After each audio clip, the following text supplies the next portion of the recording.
హైడ్రా తీరుపైన రైతు సంఘాలు కావచ్చు, లేకపోతే ప్రజాప్రతినిధులు కావచ్చు, అందరూ కూడా రౌండ్ టేబుల్ సమావేశం పెట్టుకోవడం జరిగింది.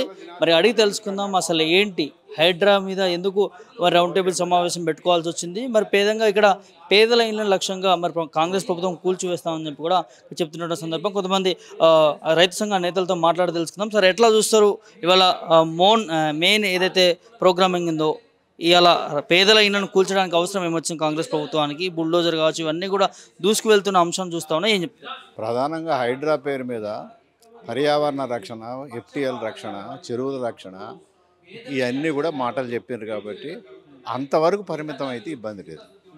కానీ అదే సందర్భం లోపల ఈ అత్యధికంగా ఆక్రమించుకున్న వాళ్ళంతగా కూడా ధనవంతులు, కోటీశ్వర్లే. వాళ్ళ ఇళ్ళను కూలగొడితే ఇబ్బంది లేదు, ఎందుకంటే వాళ్ళకు ప్రత్యామ్నాయం ఇవ్వాల్సిన అవసరం కూడా లేదు. కానీ అత్యధిక పేదల జోలికి వస్తున్నటువంటి పరిస్థితి ఉన్నది. అందుకని పేదల ఇళ్ళు కూలగొట్టడానికి మేము వ్యతిరేకం.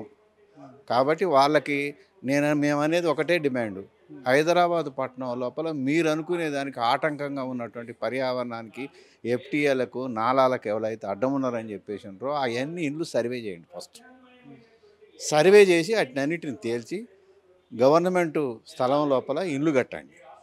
ఇల్లు కట్టి రహదారులు ఏర్పడి అన్ని సౌకర్యాలు ఏర్పాటు చేసి మీరందరూ ఆ ఇంట్లోకి పోండి, మీరు అప్పుడు అవన్నీ మొత్తం చేయొచ్చు. కానీ ధనవంతులు ఎవడు ఆక్రమించినా వాడి సర్వే చేస్తే నీకు తెలుసు కదా అందరికీ. అందుకని అన్నిటి చుట్టూ, జలాశయాల చుట్టూ మొత్తంగా కూడా వాళ్ళ ఇళ్ళే ఉన్నాయి. అవన్నీ కూలగొట్టని నామినల్గా అక్కడక్కడ కూలగొట్టి ఈ పద్ధతిలో చేస్తారు తప్ప అదే వాటిని ధ్వంసం చేయడానికి మేము వ్యతిరేకం కాదు, ధనవంతులే. కానీ పేదల జోలికి రావు. పేదలకు ప్రత్యామ్నాయం చూపించిన వారు ఇవాళ మూసీ నది పేరిట 50,000 మందిని బజార్ పాలు చేస్తాను. అక్కడ మాత్రం మరి వాటిని అన్నింటిని గోలగొట్టి అట్నే ఉంచుతారా అని చెప్పేసి అంటే అట్లే ఉంచరు. మళ్ళీ వాటిని షాపింగ్ మాల్స్ మొత్తం అవన్నీ కట్టేసి పెద్ద పెద్ద హోటల్స్ కట్టేసి మొత్తంగా కూడా వ్యాపారాలు చేసుకోవడానికి ఉపయోగించేటువంటి పరిస్థితి. ప్రభుత్వ ఆస్తులను కాపాడినట్టు ఎట్లా అవుతుంది సార్ ఇక్కడ? మరి ప్రభుత్వ ఆస్తులను ఎవరు కాపాడుతాడు? ఎక్కడ కాపాడు? రేవంత్ రెడ్డి అన్నాడు కదా, ఏడ కాపాడుతాడు? కాపాడుతానే కదా. పేదోళ్ళందరూ నిలబెట్టినాక కాపాడేముంది? పేదోళ్ళందరూ నిలబెట్టినాక ఆ భూమి ఎవరికి ఇస్తావు? దేనికోసం ఇస్తావు? అందుకని పేదోళ్ళకి ప్రత్యామ్నాయం ఇచ్చేసిన తర్వాత మాట్లాడు. అది కరెక్ట్ కాదు సార్. మరి ప్రభుత్వ ఆస్తులను కూడా అక్రమంగా నిర్మించుకోవడం కూడా ఉరిది.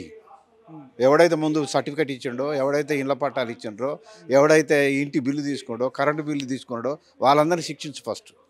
ప్రభుత్వమే కదా పట్టాలు ఇచ్చింది, మరి ఆ ప్రభుత్వం ఎవరిది?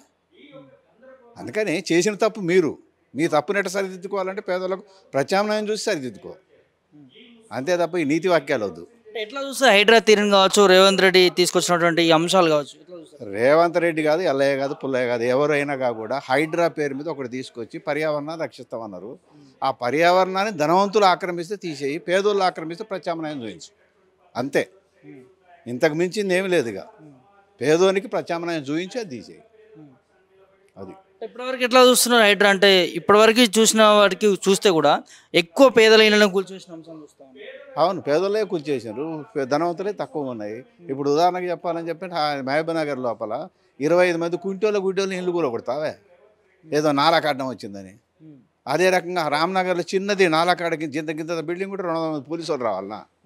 వానికి ఏమైనా ప్రత్యామ్నాయం ఒక డబుల్ బెడ్రూమ్ ఇచ్చేసి వాడిని వెళ్ళిపోమనొచ్చు కదా, దానికి ఇంత సీన్ ఎందుకు? అందుకనే ఇవన్నీ కూడా హైడ్రామాలు అవసరం లేదు, హైడ్రామా అవసరం లేదు. కాబట్టి ఆ పద్ధతిలో వ్యవహరించాలి తప్ప ఇంకోటి లేదు.